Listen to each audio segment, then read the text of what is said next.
Quem está feliz, diga eu. Quem está aqui atrás sentado, vai sentar. Quem não está, não pode.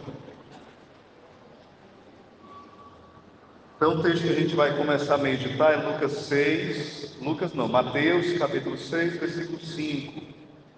Nós vamos fazer uma simples catequese sobre o Pai Nosso e também depois sobre o símbolo da fé, que é o credo, sobre o creio, né? Sobre o Pai Nosso, que a gente vai começar lendo Mateus 6, 5, que fala assim, Mateus 6, versículo 5. Eu já vou começando, vocês podem ir aos poucos, né? E se situando e encontrando. Mateus 6, 5.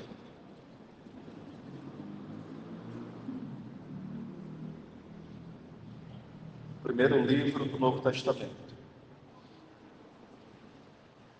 Quando orardes,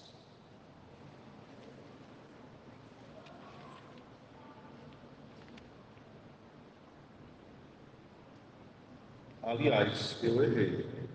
Já comecei errando? Ô, vergonha. Mateus 6, 8. Mateus 6, 8.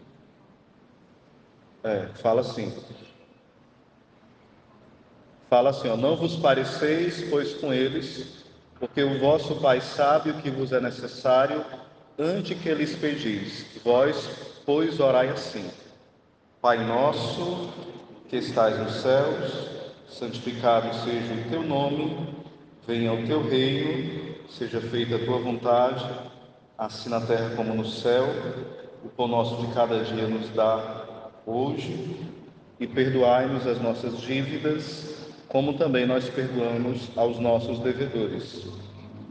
E não nos metas em tentação, dependendo da tradução fala não nos deixeis cair em tentação, né? Mas livrai-nos do mal. Palavra da salvação.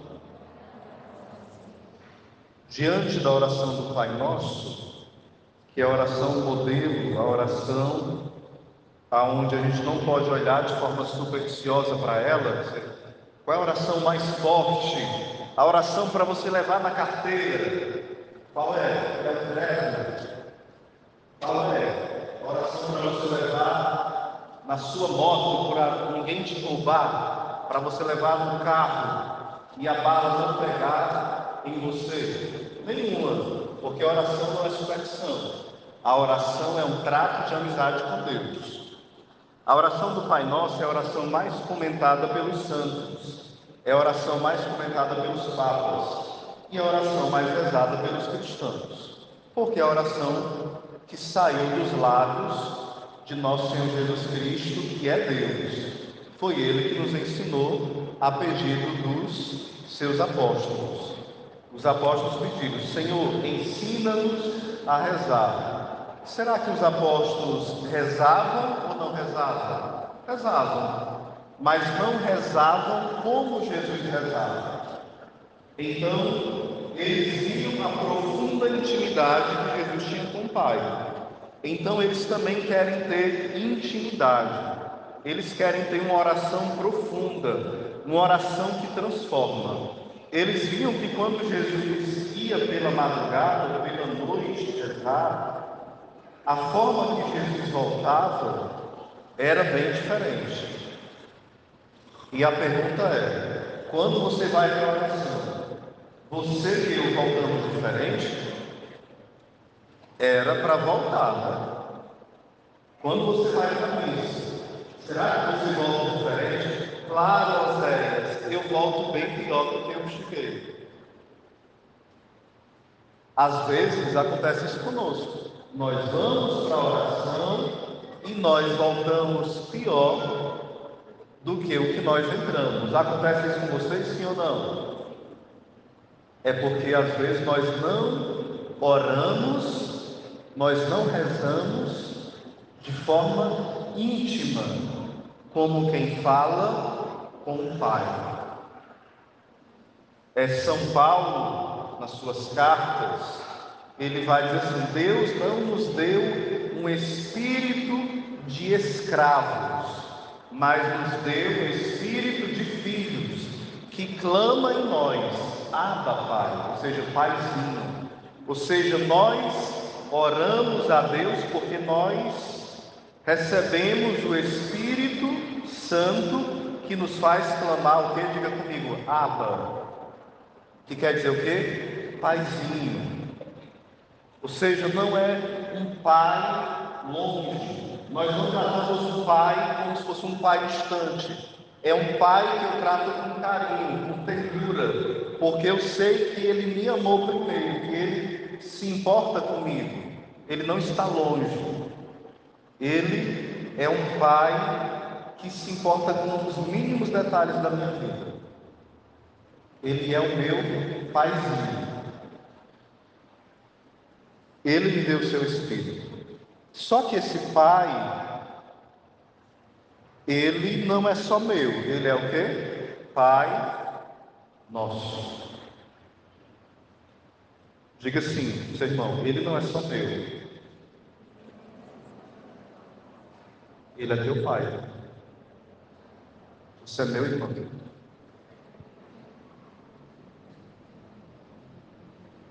É interessante que o Pai Nosso, ele vai ter 7 pedidos. Quantos pedidos tem o Pai Nosso? 7. 4 pedidos são positivos e 3 pedidos são negativos. 4 positivos e 3 negativos. O primeiro pedido que vai sendo falado dentro do Pai Nosso é quem recebeu a folhinha. Ninguém não, né? Só eu mesmo, né? Muito bem. Eles vão receber também o PDF, né? Para não ficar... ia dar muito dinheiro, né? O que eu vou falar nem tudo está aqui não, viu? 99% não está aqui, beleza? 99%. Mas vocês vão olhar essa catequese também da folhinha e é muito proveitosa. Ok? Ela vai orientar bastante vocês para enriquecer bastante o conhecimento de vocês acerca do Pai Nosso. Vai orientar bastante porque vai apontar as partes do catecismo, onde fala sobre isso, sobre a questão do Pai Nosso. Então, o primeiro pedido é: santificado seja o vosso nome. Nós estamos pedindo para que o nome de Deus seja o quê? Santificado. Então, o primeiro pedido é que nós possamos, com a nossa vida, louvar e tornar o nome de Deus, e tornar Deus conhecido, amado e servido. Como é que nós fazemos isso? Vocês sabem? Diga comigo, é quando eu busco uma vida sincera de santidade.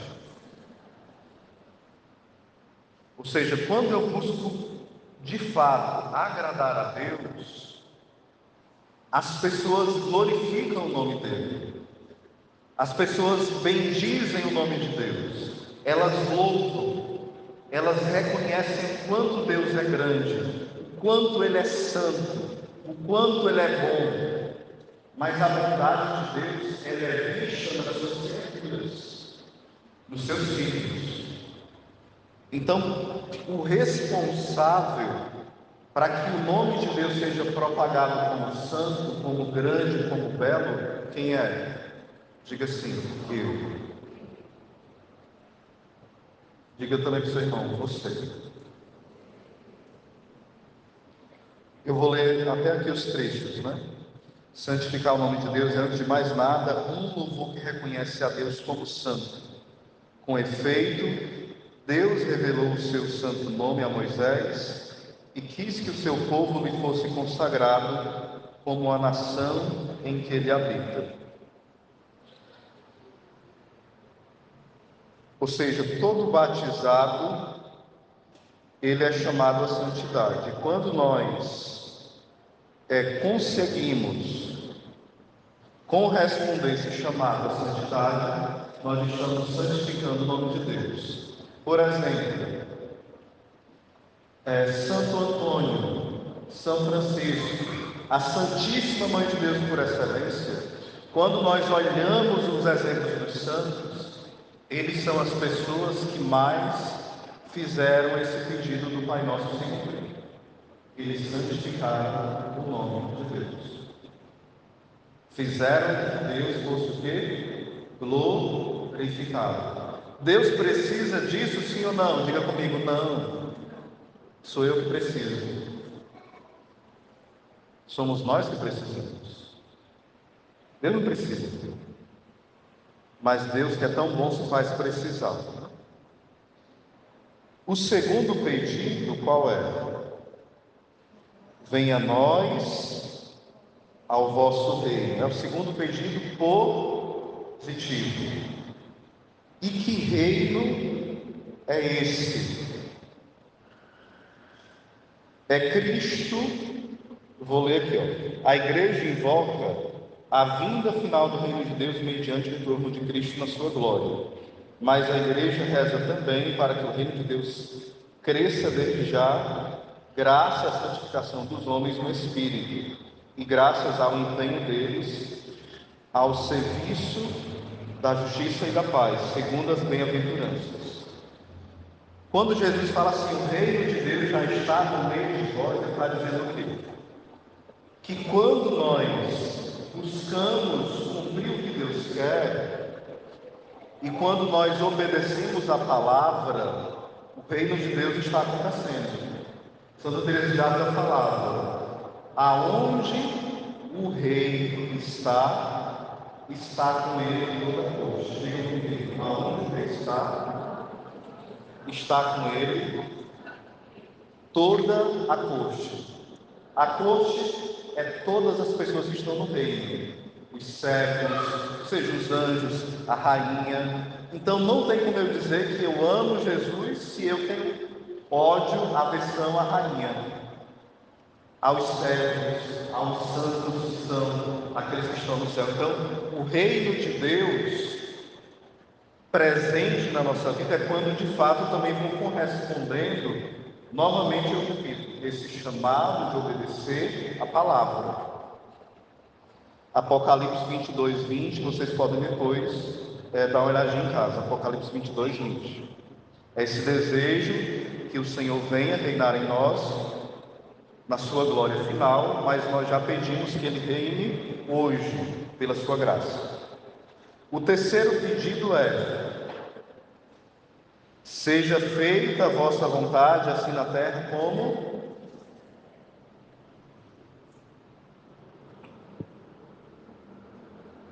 Aonde é o céu? Aonde é o céu, vocês acham?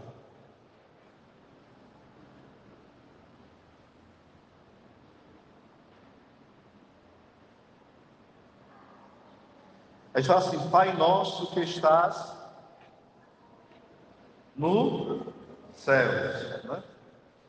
E a gente também fala depois que a vontade de Deus, ela seja feita assim na terra como no primeiro está no plural e nesse segundo está como o singular, não é isso? O primeiro, a gente poderia falar de um céu de fato de um Deus verdadeiro que nós amamos, que está de fato na eternidade. Ele está na eternidade, está em todo lugar, na sua imensidade. Mas ele está no céu, e o céu, diga comigo, o céu é toda a alma em estado de graça. O que é uma alma em estado de graça? Vocês sabem? Quem sabe? Quem sabe levanta a mão. Levanta a mão, quem sabe o que é uma alma em estado de graça? Eu estou sem óculos, não estou vendo não, pode levantar a mão. Aproveitem. Perderam tempo, né? Pronto. Uma alma em estado de graça é uma alma que não está em pecado mortal.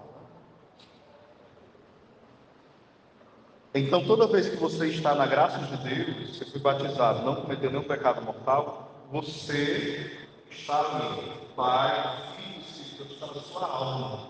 Ali é o céu, vivo, presente na sua vida.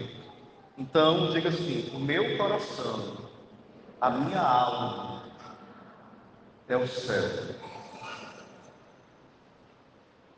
Você já tocou o céu? Não? Pois toque agora. Toque.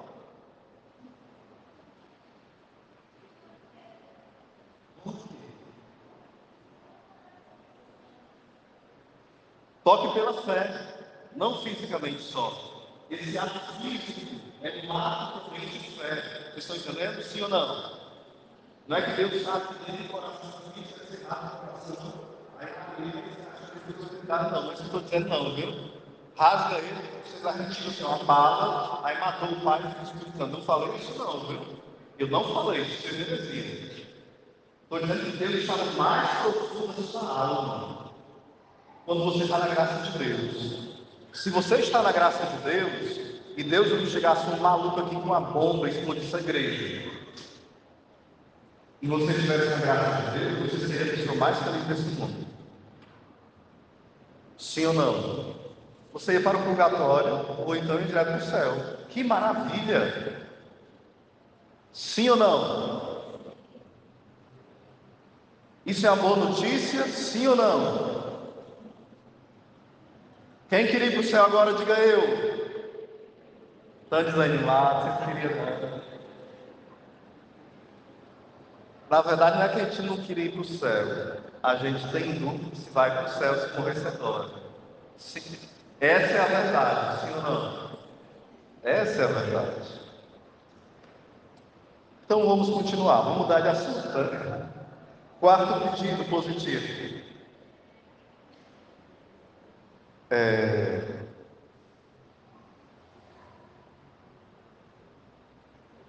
O pão nosso de cada dia nos dai hoje. Se nós queremos ir para o céu, queremos fazer a vontade de Deus para ir para o céu, nós precisamos de força, sim ou não? Aí precisa pedir o quê? O pão. O pão da Eucaristia, o pão da palavra. Ou seja, nós precisamos alimentar a nossa alma. Como é que eu vou para o céu assistindo Big Brother? Como é que eu vou para o céu falando fofoca todo dia? Como é que eu vou para o céu só rebolando esqueleto no meio da rua? Como é que eu vou para o céu só ouvindo besteira, dia e noite sem parar? Como é que eu vou para o céu passando 24 horas assistindo terror, me assustando e assistindo pornografia, besteira e imoralidade? Ah, não, eu vou para o céu, porque Deus me ama. Aí você acha que vai para o céu desse jeito? Diga assim para o seu irmão: larga de ser besta, rapaz. Não dá certo, não. Dá certo, não, senhor. Não é assim que vai para o céu. Quando você alimenta o seu corpo biológico com comida estragada, dá o quê? Dor de barriga, diarreia, dá uma disenteria, dá uma infecção, dá tudo que não presta, é ou não é? Também quando espiritualmente nós alimentamos a nossa alma com aquilo que não presta, o resultado é que a nossa alma vai se estragando. A gente vai perdendo a fé. Por que às vezes a gente não tem vontade de rezar? Você sabia? Você sabe por que às vezes você não tem vontade de rezar? Sabem? Por que você não tem vontade de vir mais para a missa? Por que você não tem vontade mais de ler a Bíblia? Mais de confessar? É porque a gente vai colocando coisas do nosso dia a dia que tira o gosto das coisas espirituais. Se você escuta só aquela música esculhambada, sedutora, só aquelas novelas, só aquelas séries, só aqueles filmes, se você só conversa coisa que não presta, se você só vai para onde não deve, se você só apronta coisas assim maluca, absurda, você acha que você vai ter desejo por coisas espirituais se você só alimenta coisas sensuais da carne? Não. Você vai querer aprontar mais. É ou não é? Quanto mais você quiser, quanto mais você alimentar a sua carne, ela vai dizer assim: mais, eu quero é mais, eu quero mais, me dê, eu quero mais. É assim ou não é? É ou não é? Eu estou mentindo? Vou fazer igual aquele maluco.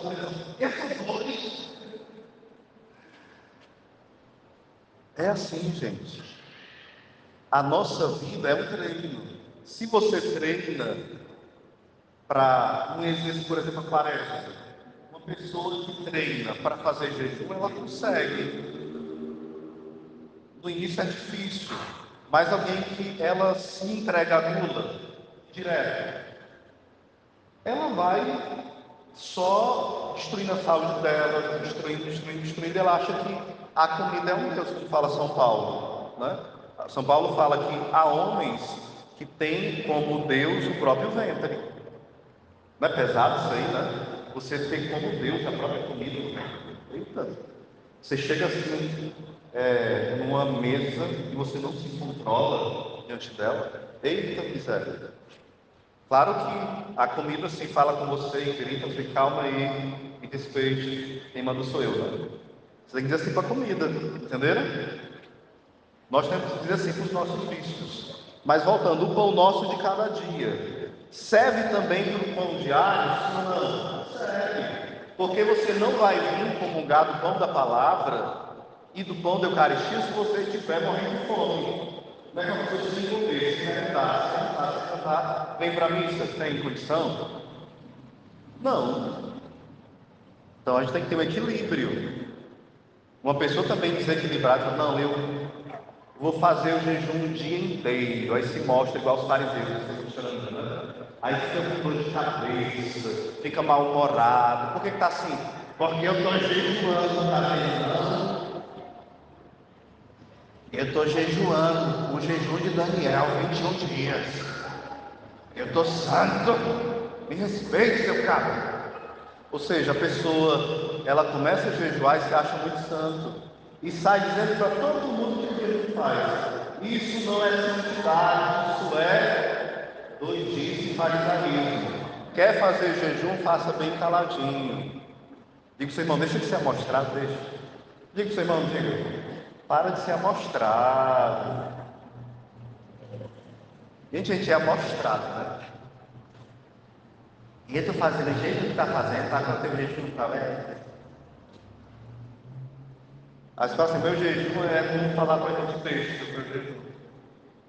Não, não diga não que é falta de caridade. Não fala isso. Eu estou brincando. Agora vamos para as partes negativas do Pai Nosso.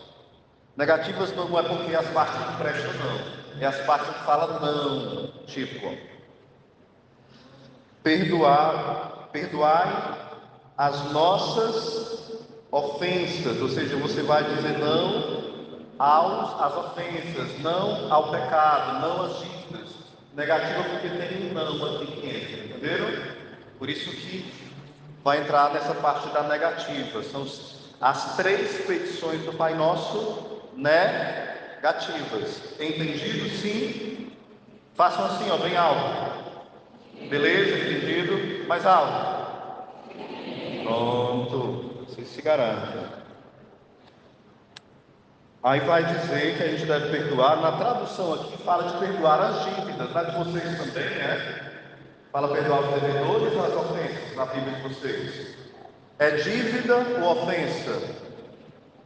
Na Bíblia de vocês fala quem tem dívida, fala na Bíblia, não é dívida, só dívida no banco não, está falando na Bíblia. Né? Não é dívida, no SPC, na Bíblia, levanta a mão. A Bíblia que tem escrito dívida, levanta a mão. Aqui tem ofensa, levanta a mão. E os que sobraram não estão na Bíblia. Beleza, entendi. Os dois sentidos são profundos. Perdoar as dívidas quer dizer o seguinte: há pessoas que nos devem. Por exemplo, mesmo que eu não ofenda, por nada, mas eu devo para ele verdade, eu devo para ele respeito, eu devo para ele amor. E às vezes eu não dei para ele isso, eu disse ao Senhor, perdoe minha dívida, assim como eu perdoo as minhas. Então essas dívidas aqui não é dívida financeira, não. É às vezes que eu devo me doar ao irmão, devo dar ao irmão, e eu não me atrever a doar ao meu irmão. É mais profundo que a gente não faz. Isso é verdade?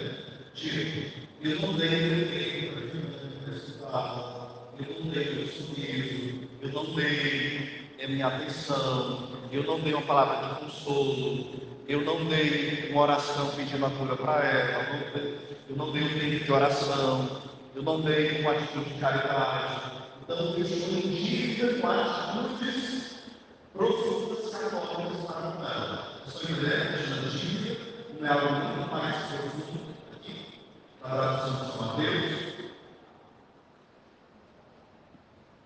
Então, nós temos dívida para com Deus, sim ou não? Nesse sentido, sem ser pecado. A gente deveria rezar mais, sim ou não? Deveria amar mais a Deus? Deveria gastar mais tempo para com Ele? Deveria obedecê-lo mais? Não estou falando nem de pecado ainda, viu? Uma pessoa santa deve a Deus, ainda deve, porque sempre deve fazer mais. E Deus, tão bom, Ele perdoa mesmo essas pessoas que não deram o que Ele deveria receber? Sim ou não? Sim. Mas agora vamos para a coisa do pior ainda. Entra nas ofensas. Deus perdoa todo dia as nossas ofensas se a gente se arrepender? Sim. Deus não se cansa de nos perdoar. Só que a gente coloca uma condição, é ou não é? Perdoa as nossas ofensas, como nós. A gente mesmo está colocando a condição, Senhor, me perdoa do mesmo jeito que eu estou perdoando o outro.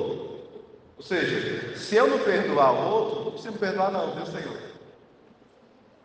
A pessoa está dizendo assim, ó, se eu fechar o meu coração para o outro, Senhor, eu não sou digno de ser perdoado.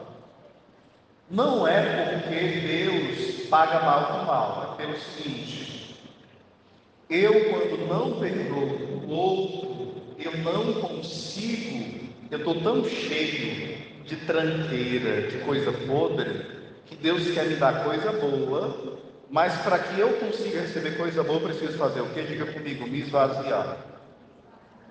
Tipo, para que, digamos que esse copo estivesse cheio de terra. Se eu colocasse água aqui, eu ia beber o quê? Lama. Sim ou não? Era uma boa ideia? Vocês iam beber aqui? É isso que nós fazemos quando nós queremos ser perdoados por Deus e não perdoamos. Nós queremos beber lama. Diga para o seu irmão, pare de querer beber lama.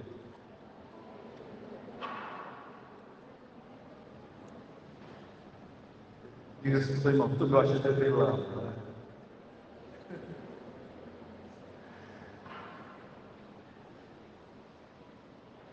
Então esse é o primeiro pedido negativo. O segundo é não nos deixeis cair em tentação.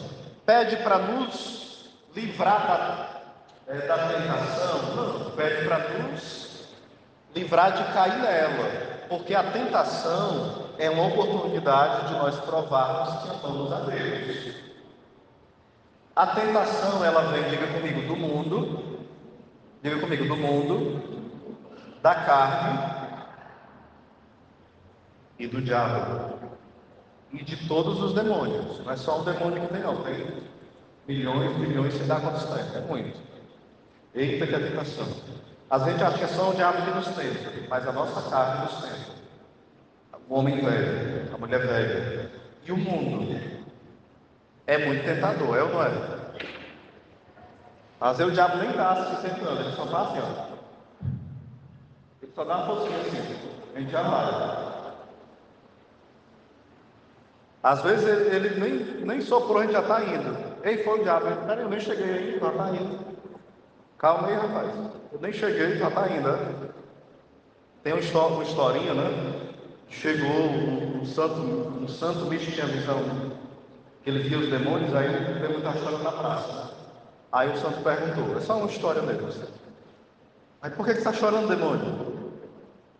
Tudo que as pessoas fazem coloca a culpa em mim. Às vezes eu nem cheguei e a pessoa já colocou a culpa em mim. A pessoa comete o pecado, tudo sou eu, nem tudo sou eu. E na verdade é isso mesmo. É o demônio. Não tem o demônio da guarda, não. Tem o anjo da guarda. O anjo da guarda é de fé que ele está 24 horas conosco. Mas não é de fé que tem um demônio 24 horas com a gente, não. Tem que ter cuidado com isso. Às vezes nós damos poder demais ao demônio. Isso é perigoso. Às vezes nós mesmos, o inimigo mais perigoso, como fala Santa Teresa e vários outros santos, é a nossa carne. Santa Teresa até dá um exemplo muito claro, tá? Que a gente, por exemplo, dá o seguinte exemplo: a pessoa começa a fechar o quarto, começa a fechar tudo, com medo do ladrão. Coloca a cama, coloca o guarda-roupa. Quando ela vai olhar dentro de casa, no quarto, o ladrão está onde? Debaixo da cama. Ela vai dizer: esse ladrão é a nossa carne, a nossa impaciência, o nosso egoísmo, a nossa inveja, os nossos defeitos dominantes. Diga para o seu irmão: cuidado com o ladrão debaixo da cama. Ele é tão perigoso. A gente não tem cuidado com o ladrão debaixo da cama. E o terceiro pedido negativo seria livrar-nos do mal. Esse mal é geral, é o mal, os demônios, o mal, uma pessoa. São seres personificados, são seres pessoais do demônio, e é todo mal também, que é o pecado em geral, tudo que é maligno está incluído aqui. Deus pedindo que isso seja tirado, que Ele nos livre de ser escravos, de viver reféns do mal. Né? E esse amém não é nenhuma parte dos 7 pedidos, mas o que é o amém? Não está na explicação, mas por que a gente fala amém? Amém quer dizer assim seja, eu confio, mas a palavra amém quer dizer que rocha firme. Ou então eu concordo, eu creio. Jesus é chamado na Bíblia de amém, porque o amém quer dizer rocha firme. Jesus, ele é a rocha firme. Ele é o amém do Pai. Ele é a nossa rocha. Ele não é uma areia, onde a gente se segura. Quem sustenta a sua vida sobre a areia está cansado, mas quem sustenta sobre o amém, que é Jesus, a vida fica sempre de pé. Pode vir qualquer tempestade. Amém? Agora vamos para o creio. E aqui eu não vou demorar muito no creio não, porque o Pai Nosso eu demorei bastante, tá bom? Deu para entender o Pai Nosso, sim ou não? Quem entendeu, diga amém. Quem entendeu, fica de pé e depois senta. Vamos lá, só para aquecer. Agora senta, e só para não ficar doente da coluna. Agora vamos lá para o creio.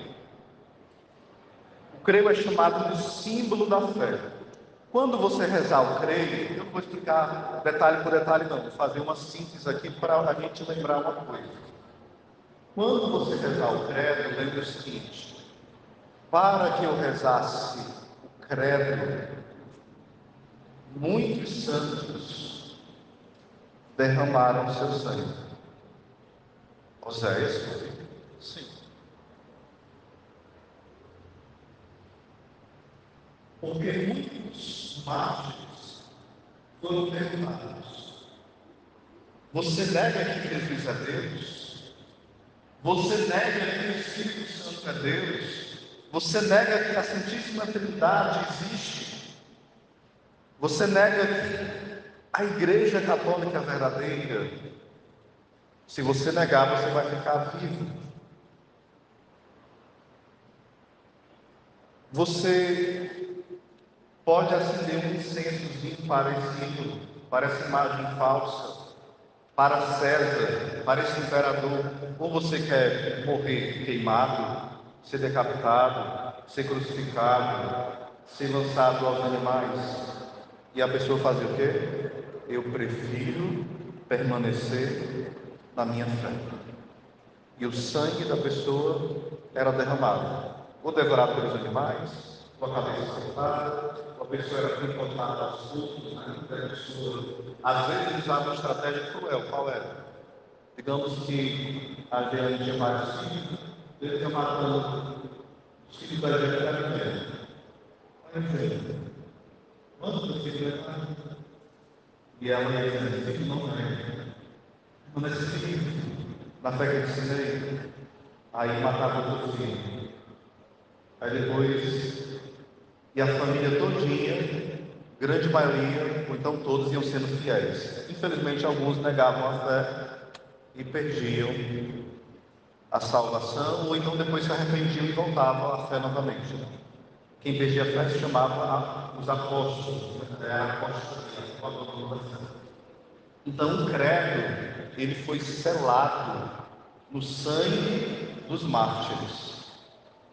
Não foi assim, a pessoa, fazer o credo, tá com ele, uma penhazinha, uma tintazinha, creio em Deus Pai, não tem em latim aqui em grego, achei legal. Um couro de carneiro aqui para fazer, porque não tinha os papéis ainda, os papéis, né? Será que foi legal? O que tu achou? Tá bonito essa letra? Não foi assim. Foi muito sangue derramado, muita perseguição. E por isso, toda vez que você rezar, saiba, creio. E esse creio não é, diga comigo, não é egoísta. Você reza com toda a igreja, de 2000 anos. Esse é o creio dos doutores da igreja, é o creio dos apóstolos, é o creio da Virgem Maria, é o creio dos mártires, é o creio de Santo Antônio, é o creio do seu santo de devoção. Veja como isso é belo. Esse creio saiu dos lábios do santo que você tem devoção. Qual é o santo que você tem devoção? Diga o nome. Pois esse creio saiu dos lábios deles. Isso é belo ou não é? E esse creio, você reza com toda a igreja do mundo inteiro, em todos os tempos e em todos os momentos. Agora, quem é que está rezando? Quem é que está rezando? Toda a igreja. Hoje, nesse dia, que dia é hoje? Dia 24 de fevereiro. Quando tem uma missa hoje, em qualquer lugar do mundo, nós rezamos esse credo. Em espanhol, em latim, em inglês, em francês, é o mesmo creio, em qualquer povo. É a mesma fé. Isso é a beleza da igreja. E o credo começa com: creio em Deus Pai. Gente, isso é para a gente chorar de gratidão. Novamente Deus revela: eu sou Pai. Vocês têm um Pai. E quando a gente vai olhar para o credo, nós vemos que esse Deus, ele não é um Deus solitário, é um mistério da Santíssima Trindade. Diga comigo: Deus é amor. Ele não tem amor, ele é amor. Ele não somente tem, ele é. Ou seja, o pai ama o filho ama o pai. E esse amor é uma pessoa, é o Espírito Santo. E esse amor é tão grande que mora dentro de nós. Pai, Filho e Espírito Santo mora onde? Dentro de nós. Só que a gente às vezes anda tão esquecido disso, que nós transformamos a nossa vida. São Paulo fala: vós sois templos do Espírito Santo. Só que a gente esquece disso, sim ou não, às vezes?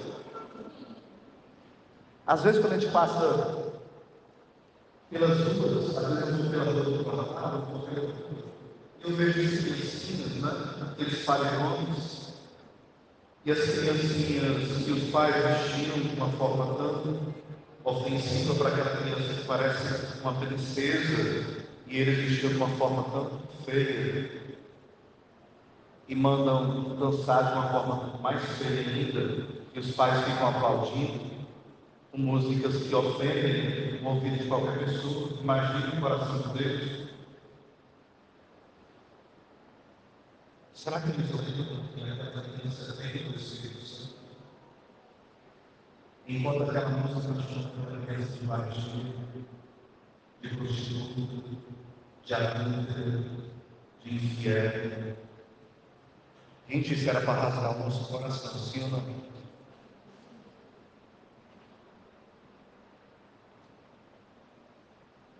Isso era para nós chorarmos de profundo arrependimento. Vocês são soldados de Cristo, guerreiros. A Santíssima Trindade habita em vocês. É uma grande dor quando a gente sabe que parece que a crisma, independente do método que é aplicado, é o diploma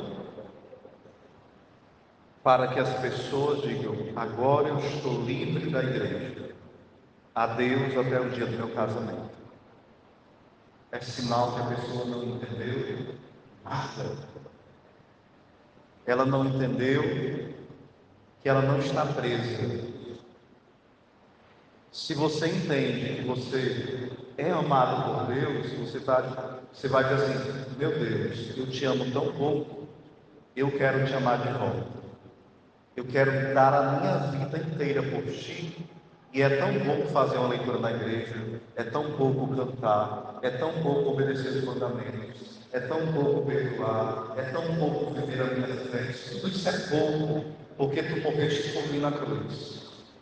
Tu se fizeste carne, tu derramaste o teu sangue, como tu padeceste, como fala no credo, sobre Pôncio Pilatos, foste crucificado por mim.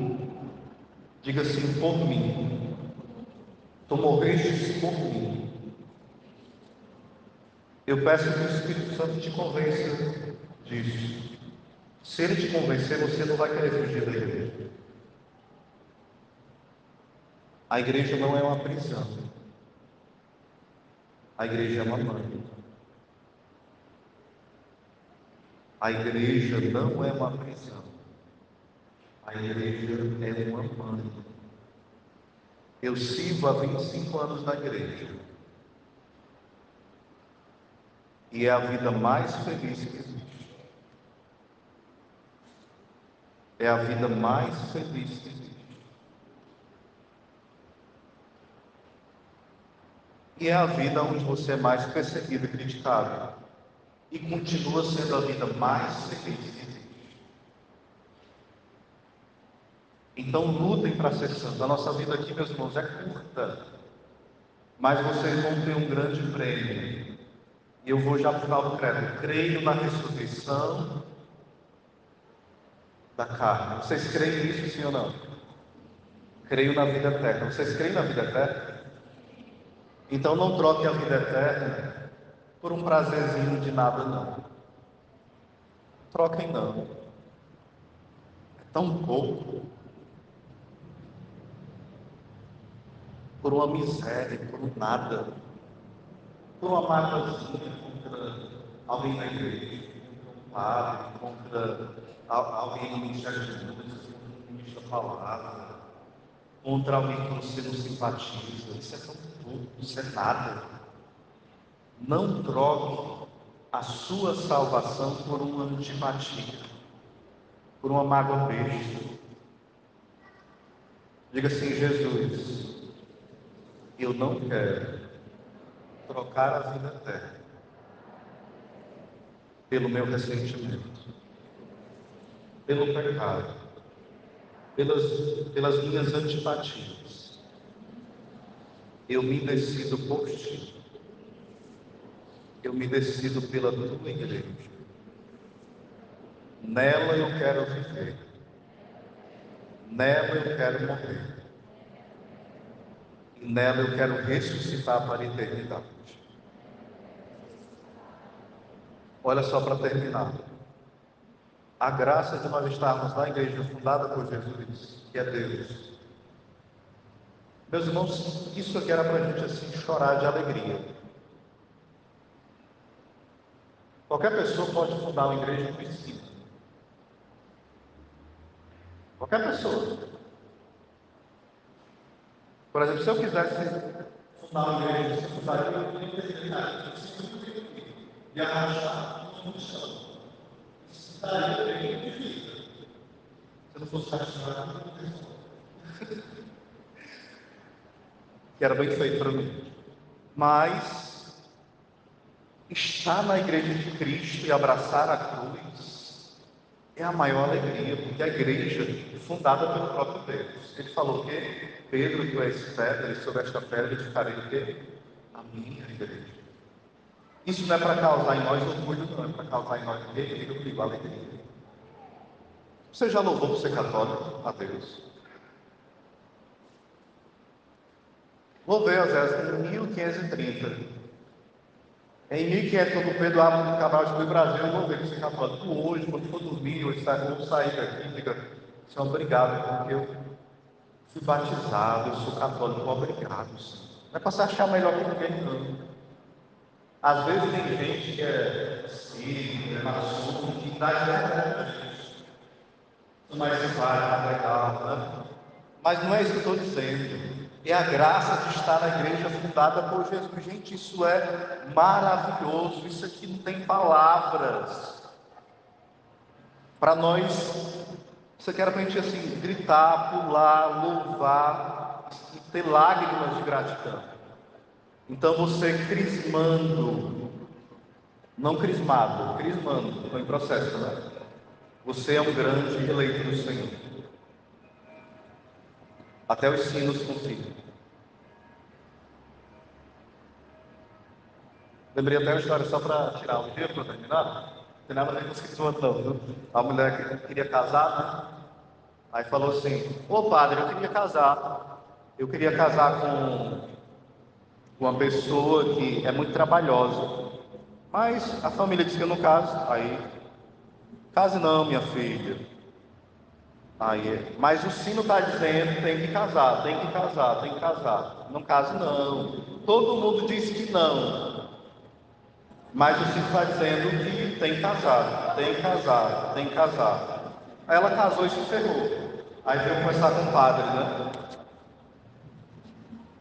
Aí, padre, eu estou toda ferrada, quero me separar. Aí o padre falou, olha o sino dizendo, ó, tem que aguentar, tem que aguentar, tem que aguentar, tem que aguentar. Casou, tem que aguentar. Então a gente às vezes quer tapear, né? Às vezes a gente é indiferente. Amém?